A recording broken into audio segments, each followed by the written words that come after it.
Devocional bíblico Jesus is Life para hoy. Les damos la bienvenida para continuar en el libro de Segunda de Crónicas, capítulo 30. La gente rechaza el Evangelio. Por orden del rey se enviaron mensajeros por todo Israel y Judá con cartas que decían: «Oh pueblo de Israel, vuélvanse al Señor Dios de Abraham, de Isaac y de Israel. No sean tercos, sométanse al Señor y vengan a su templo que Él mismo separó como santo para siempre. Adoren al Señor su Dios, para que su ira feroz se aleje de ustedes». Los mensajeros corrieron de ciudad en ciudad por todo Efraín y Manasés y hasta el territorio de Zabulón, pero la mayoría de la gente simplemente se reía de los mensajeros y se burlaban de ellos. Debido a la idolatría que había impulsado el rey Acaz en el reino de Judá, el eterno Creador había apartado su rostro de la casa de David. Por eso en los inicios del reinado de Ezequías en Judá, Dios no estaba con su pueblo. El monarca, al ver esta ruptura de relación entre Dios y su pueblo, anheló que su pueblo volviera nuevamente su mirada a su eterno Creador a través del arrepentimiento de sus transgresiones a la ley de Dios, apartándose de toda idolatría y la adoración a los dioses paganos. Ezequías, en su anhelo de estrechar la relación de su reino con su Creador, envió cartas a lo largo de Judá e Israel, exhortando a que todos regresaran al Señor, Dios de Abraham, de Isaac y de Israel. No sean tercos, sométanse al Señor y vengan a su templo que Él mismo separó como santo para siempre. El monarca deseaba que todo el pueblo obedeciera a Dios en primer lugar, dándole cabida en su cuerpo, mente, voluntad y emociones, pues sólo así su pueblo nuevamente podría disfrutar del favor de su Creador. Ezequías, con la carta enviada a su reino y a las ciudades del reino del norte, tuvo la intención de volver a unir a todo Israel y Judá, es decir, las tribus del sur y los que quedaran de las tribus del norte.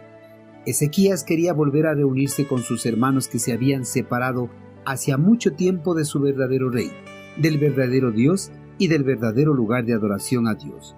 Su meta no era una unión política, sino más bien una reconciliación espiritual.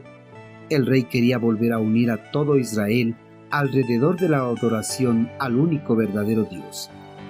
El reino del norte había sido recientemente conquistado por el imperio asirio, y la mayor parte de su población había sido llevada cautiva a tierras lejanas. Ezequías envió cartas a los pocos residentes que aún quedaban en las ruinas de Israel, y los invitó a ir a celebrar la Pascua. Los mensajeros de Ezequías corrieron de ciudad en ciudad por todo Efraín y Manasés y hasta el territorio de Zabulón. Pero la mayoría de los israelitas, con burla y desdén, ridiculizaron a los pregoneros que les exhortaban a volverse a Dios. Israel, a pesar de las desgracias que le ocurrió, siguió soberbio, rechazó volverse a Dios, evidenciando su maldad incluso tras haber sufrido el inicio del juicio contra él. Queridos hermanos, el rey Ezequías, con el afán de restaurar la espiritualidad de su reino y unificar los reinos divididos, envió cartas a las ciudades de Judá e Israel, motivándoles para que vuelvan al Señor e invitándoles a que participen de la Pascua en el templo de Jerusalén. Pero Israel no aceptó la invitación, más bien se burló de los mensajeros de Ezequías.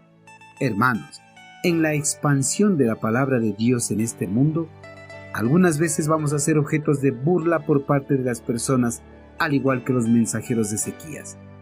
Cuando surjan esas burlas a nuestros pasos, no vacilemos, mantengámonos firmes en nuestra fe, sigamos adelante en la proclamación de las buenas nuevas de nuestro Salvador, pues no es a nosotros a quien rechazan, ellos rechazan al dador de la vida. Entonces dijo a sus discípulos: el que acepte el mensaje de ustedes me acepta también a mí.